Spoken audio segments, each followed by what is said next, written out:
Contagem regressiva ao debate da Band com os candidatos ao governo do DF é amanhã, o primeiro da TV aberta. Prostituição, polícia encontra 5 mulheres sendo exploradas em casa da Asa Sul. Suposta gerente foi presa por agenciar o esquema. Lava Jato, o Supremo decide que denúncias baseadas apenas em delações premiadas devem ser rejeitadas e Moro perde mais uma parte da investigação envolvendo a Odebrecht. Olá, eu sou Rodrigo Orengo e começa agora o Band Cidade, primeira edição.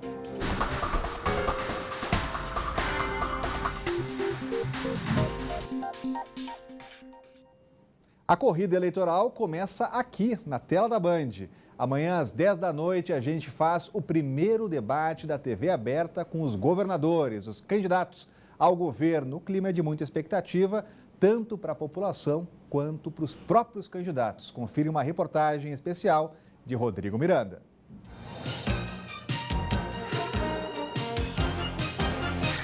Nas ruas, os eleitores já definiram quais deveriam ser as prioridades do novo governador do Distrito Federal. E eles querem saber quais são as propostas de cada candidato. Em questão da educação, da saúde e da segurança pública. O que eles vão fazer sobre a educação, né?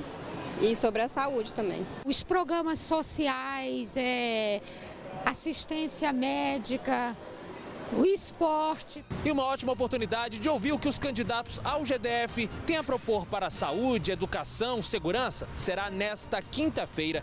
7 candidatos vão participar do primeiro debate da TV aberta. É a chance de conhecer melhor cada um deles, para que a escolha nas urnas seja bem feita. No debate, há uma divisão homogênea do tempo.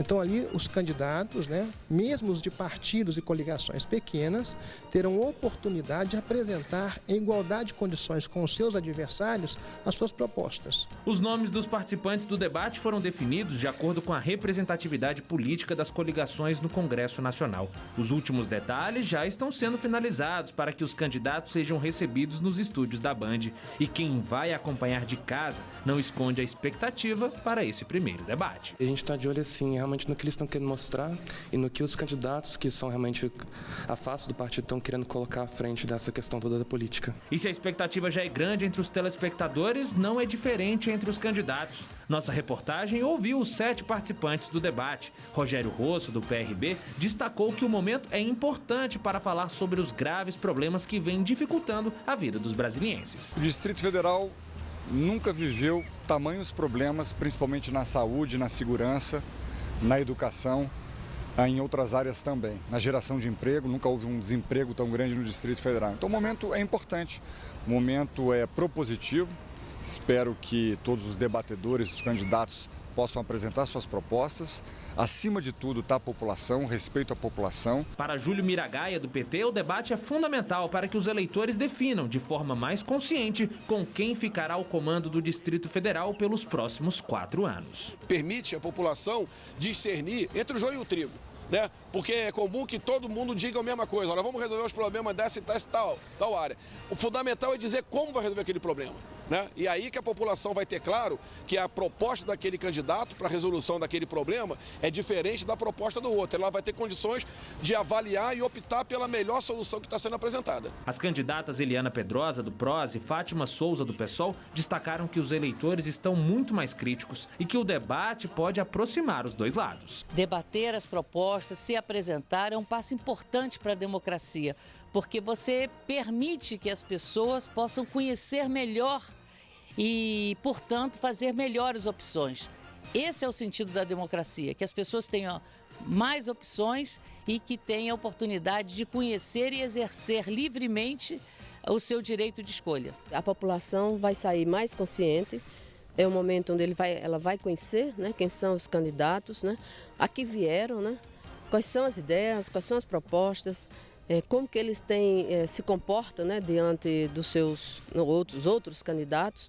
Ibanez Rocha, do MDB, também acredita que o debate será a oportunidade perfeita para falar sobre as possíveis soluções dos muitos problemas da capital. A população quer ouvir novas propostas, a população quer escutar o que os seus candidatos têm a dizer e eu acho que dentro desse debate franco, sincero, sem ataques pessoais, mas voltado para a população que precisa muito, nós conseguiríamos sim fazer a política ser valorizada no Distrito Federal. Para Alberto Fraga, do DEM, o primeiro debate da TV aberta vai mostrar para os telespectadores quem é de verdade cada candidato. O povo vai conhecer um pouco mais aquele candidato, não aquela imagem fria de um santinho, mas sim com a sua expressão, dizer o que é que ele pensa, o que é que ele sente, o que é que ele vai fazer. É muito importante que o telespectador conheça o passado daquela pessoa, qual é a experiência política e administrativa que ele tem. Já o atual governador e candidato à reeleição, Rodrigo Hollenberg, do PSB, afirmou que além de debater as propostas para os próximos 4 anos, ele terá a oportunidade de prestar contas com a população do período à frente do GDF. No nosso caso, nós vamos poder fazer uma prestação de contas do que fizemos nesses 3 anos e meio, como pegamos a cidade, como trabalhamos para arrumar a casa. E agora, tudo que fizemos e a nossa capacidade de fazer muito mais, iniciando um novo ciclo com a casa arrumada. Os leitores do Jornal Metro poderão participar do debate enviando perguntas para o e-mail leitor.bsb@metrojornal.com.br. Uma das questões selecionadas neste processo será respondida por todos os 7 candidatos. Lembrando que o primeiro turno das eleições será no dia 7 de outubro. Mas nesta quinta-feira, às 10 horas da noite, os eleitores também já têm um compromisso. Quinta-feira, 10 da noite, vou estar ligada na Band. E termina hoje às 7 da noite o prazo para os partidos e coligações apresentarem os pedidos de registros das candidaturas no Tribunal Superior Eleitoral. Vamos saber quem já apresentou e os candidatos que ainda faltam oficializar a participação na disputa. Quem traz as informações ao vivo, a Renata Dourado, já está com a gente por aqui.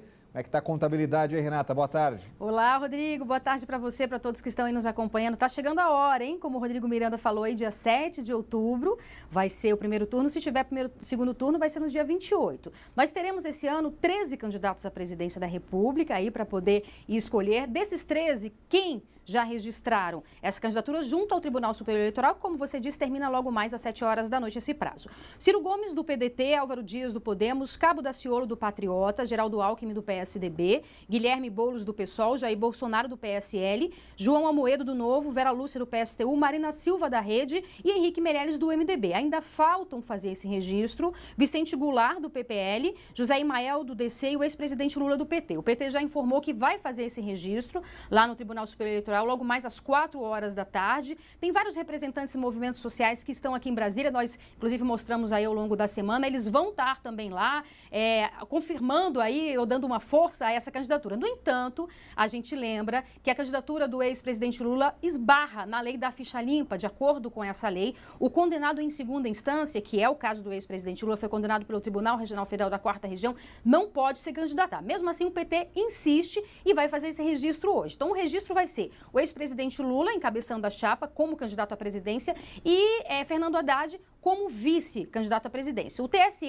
tem até o dia 13 de setembro para confirmar ou não essas candidaturas. No caso da candidatura do ex-presidente Lula, de fato deve ser impugnada. No entanto, a defesa ainda pode recorrer junto ao Supremo Tribunal Federal. A alternativa do PT vai ser a seguinte: colocar Fernando Haddad como candidato do PT, com a saída de Lula, e Manuela Dávila, do PCdoB, como vice-candidata à presidência da República. Então, a partir de amanhã, as campanhas de fato já se iniciam, com entrega de panfletos, comícios, passeatas, carreatas, de fato já pode isso começar. A campanha em rádio e TV começa no dia 31 deste mês, 31 de agosto, portanto, e como a gente falou aqui, relembrando, dia 7 de outubro, o primeiro turno, se tiver o segundo turno, dia 28 de outubro. Rodrigo. Obrigado, Renata. A Renata vai continuar acompanhando, até porque o PT promete fazer muito barulho hoje ao registrar o nome de Lula. Uma marcha está prevista à tarde e a Polícia Militar preparou um esquema especial de segurança. Afinal, já foram 2 dias de muito transtorno e complicações no trânsito. A expectativa da Polícia Militar é que o protesto dessa quarta-feira seja pacífico. O chefe do Departamento de Operações da corporação informou que 1.200 policiais, além da tropa de choque e agentes da inteligência e da Força Nacional, vão trabalhar para garantir a segurança e a tranquilidade na capital federal. A ideia é que seja uma manifestação pacífica, a Polícia Militar sempre trabalha para que isso aconteça. Nós não vamos ter reação nenhuma, a não ser que aconteça um problema qualquer que fuja do normal. A previsão é de que cerca de 4.000 manifestantes devem deixar o estacionamento do Nilson Nelson no início desta tarde. O trajeto será feito pelo eixo monumental até o Palácio do Itamaraty. De lá, eles seguem rumo ao Tribunal Superior Eleitoral para acompanhar o registro da candidatura de Lula, que quer concorrer à presidência do Brasil novamente. Eles não vão voltar marchando, isso foi uma colocação nossa, porque causaria um transtorno maior ainda, então a pessoa teria transtorno para ir trabalhar e para voltar para casa. Não seria justo com a população de Brasília. Nós acertamos que os ônibus deles vão ficar estacionados próximo à Via L4, entre o TSE e a Via L4, e ao término do movimento, que ficou acertado também para não passar das 19 horas, eles entrariam nos ônibus e já pegariam a Via L4. Desde segunda, os militantes do Movimento Sem Terra realizam marchas pelo Distrito Federal. Na segunda-feira, o protesto causou um nó no trânsito. E um dia depois disso, o DER decidiu liberar as faixas exclusivas. A medida vale até a noite desta quarta-feira. E a gente vai conversar com o Cláudio Humberto, já está com a gente. Muito boa tarde, Cláudio. Boa tarde. Há uma tentativa de pressionar a justiça? Sem dúvida nenhuma, né? Olha, o protesto pacífico é a melhor notícia que podemos esperar no fim do dia. Mas na Polícia Militar, na área de segurança pública, há uma grande preocupação, porque os mortadelas arregimentados, meio que a laço no meio do caminho pelo MST, é gente de todo tipo. Tem até um sujeito que foi preso em flagrante por estupro. Então, tem ali um tipo de gente que a polícia está preocupada, porque, afinal de contas, nas últimas manifestações do gênero aqui em Brasília, o que houve foi muita quebradeira, um quebra-quebra, houve danos ao patrimônio, invasão a prédios públicos, tentaram incendiar o Ministério da Agricultura e coisas do gênero. O que a gente assiste, tudo isso, é o Partido dos Trabalhadores, que se junta com seus aliados do MST e Quetais para tentar pressionar a justiça do Brasil. Pressionar a justiça não é boa estratégia. O principal prejudicado por isso é o próprio ex-presidente Lula. O principal beneficiado disso, os principais beneficiados são os políticos candidatos a cargos proporcionais de deputado estadual, que vão lá posar para fotos e aí com isso tentar obter votos daquele eleitorado do ex-presidente Lula. Tudo isso resulta em uma coisa muito triste, né? Quando se diz que o Brasil é o país da corrupção, quando se diz que no Brasil há um problema de corrupção endêmica, é basicamente isso. Há uma parcela significativa da população que faz uma opção pela ladruagem, pela indecência. É exatamente esse partido ou esse contingente imenso de brasileiros que dá a liderança nas pesquisas a um presidiário que está cumprindo pena por corrupção, por haver roubado. E a ministra Rosa Weber assumiu a presidência do TSE. Ao suceder Luiz Fux, ela comanda o processo eleitoral deste ano e deve dar ritmo próprio ao julgamento do pedido de candidatura do ex-presidente preso.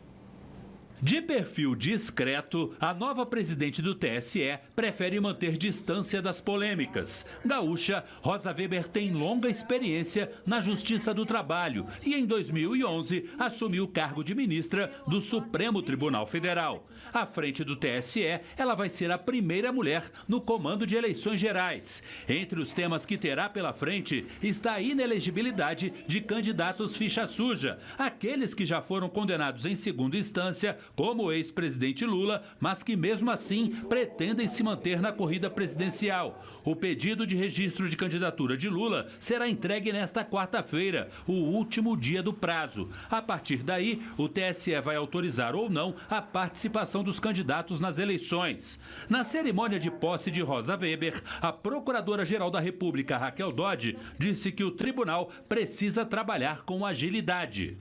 É tarefa da Justiça Eleitoral anunciar ao eleitor, o quanto antes e com segurança jurídica, quem são os reais concorrentes, ou seja, os que têm capacidade eleitoral passiva e podem ser votados segundo a lei vigente. No discurso, Rosa Weber defendeu o combate à corrupção e afirmou que a cidadania é incompatível com o trânsito livre entre o interesse público e o privado. Após a cerimônia de posse, a presidente do TSE afirmou em entrevista coletiva que o tribunal vai cumprir todos os prazos no caso de impugnação de candidaturas, o que inclui o direito de defesa. Rosa Weber fez comentários em tese, sem citar casos específicos, como o do ex-presidente Lula. No caso de qualquer dos candidatos a presidente da República que venham encaminhar o seu pedido de registro, nós vamos observar estritamente os termos da lei. A lei, né, ela prevê prazos, né, e esse vai ser o nosso caminho, observar a lei. Isso haverá de estar encerrado no próximo, até tem como limite máximo, o dia 17 de setembro. A ministra admitiu a possibilidade de decisões de ofício, ou seja, de apenas um ministro, mas apenas nos casos em que não houver o pedido de impugnação. Pode haver ou não impugnação. Se não houver impugnação, há resolução do TSE no sentido de que ela pode haver o exame de ofício. Cada caso é um caso. Cláudio Berto, podemos esperar uma postura diferente da nova presidente? Eu acho que podemos esperar uma postura da ministra Rosa Weber de estrito, como ela afirmou mesmo, né, de estrita observância à lei. Ela é conhecida por exemplo, defender ardorosamente a lei da ficha limpa, o que é uma má notícia para candidatos com problemas na justiça. E também ela é conhecida por observar as decisões do plenário, as decisões do colegiado, ainda que ela tenha sido voto vencido nessas decisões. A ministra Rosa Weber está fazendo história. Ela não é apenas a segunda mulher a presidir o Tribunal Superior Eleitoral em 70 anos. Ela é a primeira mulher que vai comandar uma eleição presidencial no Brasil. E a seguir, a STF decide que denúncias baseadas apenas em delações premiadas devem ser rejeitadas. Entenda melhor logo depois do intervalo, aqui no Band Cidade.